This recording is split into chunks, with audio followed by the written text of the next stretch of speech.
మహిళలను భాగస్వామ్యం చేసే మహిళా రిజర్వేషన్ చట్టాన్ని షరతులు లేకుండా ఈ వర్షాకాల సమావేశాల్లోనే నరేంద్ర మోడీ గారు సవరణ బిల్లు పెట్టి తక్షణ అమల్లోకి తీసుకురావాలని భారత జాతీయ మహిళా సమాఖ్య ఆంధ్రప్రదేశ్ మహిళా సమాఖ్య ఆధ్వర్యంలో ఇవాళ రాష్ట్ర వ్యాప్తంగా వినూత్నంగా బహుశా 30 సంవత్సరాల నుండి మహిళా రిజర్వేషన్ కోసం పోరాడుతున్న ఏకైక పెద్ద సంఘంగా ఆ రోజు పార్లమెంట్లో గీతా ముఖర్జీ గారు బిల్లు పెట్టిన నాటి నుండి ఈనాటి వరకు అనేక పోరాటాలు చేసిన భారత జాతీయ మహిళా సమాఖ్య వారసత్వ సభ్యులుగా మేమందరం ఇవాళ రక్తంతో ఉత్తరాలని మోడీ గారికి రాయడానికి రాష్ట్ర వ్యాప్తంగా నిర్ణయం తీసుకోవడం జరిగింది.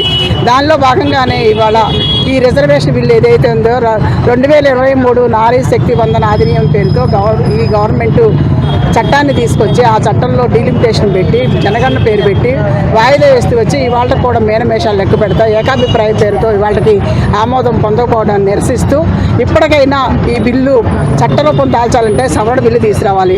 ఏదైతే 2023 నారీ శక్తి వందనం ఉందో దాన్ని గెజిట్లోకి వెళ్ళిపోయింది, ఆల్రెడీ ఆమోదం పొందింది. ఆమోదం పొందిన దాన్ని చిన్న లింకులు దాన్ని సవరణలు తీసుకురావడం ద్వారా దీన్ని మళ్ళీ జనంలోకి తీసుకొచ్చి దాన్ని ఇంప్లిమెంట్ చేయడానికి ప్రభుత్వం చేయడానికి పెద్ద పని కాదు.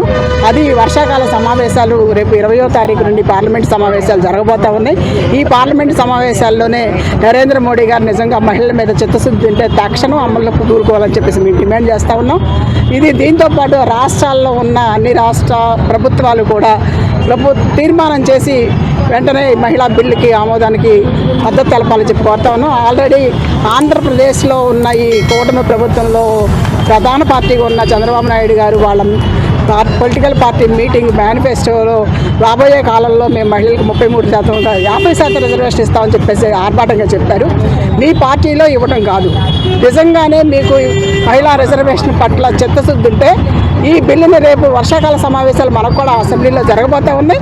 ఈ వర్షాకాల సమావేశాల్లో ఆంధ్రప్రదేశ్ గవర్నమెంట్ నుండి కూడా ఒక తీర్మానం పాస్ చేసి సెంట్రల్ గవర్నమెంట్కి పంపించడానికి మీరు కూడా నిర్ణయం తీసుకొని మీ చిత్తశుద్ధి నిరూపించుకోవాలని చెప్పేసి కూటమి ప్రభుత్వాన్ని మేము కోరుతా ఉన్నాం. ఇవాళ 30 సంవత్సరాల క్రితం 1996లో గీతా ముఖర్జీ గారు పార్లమెంట్లో బిల్లు పెట్టిన రోజు దేశవ్యాప్తంగా మహిళలందరూ రక్తంతో ఉత్తరాలు రాశారు. ఇవాళ మళ్ళీ మహిళా సమాఖ్య ఆధ్వర్యంలో 30 సంవత్సరాల మా సుదీర్ఘ పోరాటానికి ఇవాళ కూడా ఫలితాలు రాకపోవడాన్ని నిరసిస్తూ మళ్ళీ మా నిరసనని ఆవేదన రూపంతో, ఆవేశం రూపంతో, ఆక్రోశం రూపంతో కూడా ఇవాళ ఉత్తరాలు రక్తం ద్వారా ఉత్తరాలు చేయడానికి ఆంధ్రప్రదేశ్ మహిళా సమాఖ్య కూరుకున్నాం.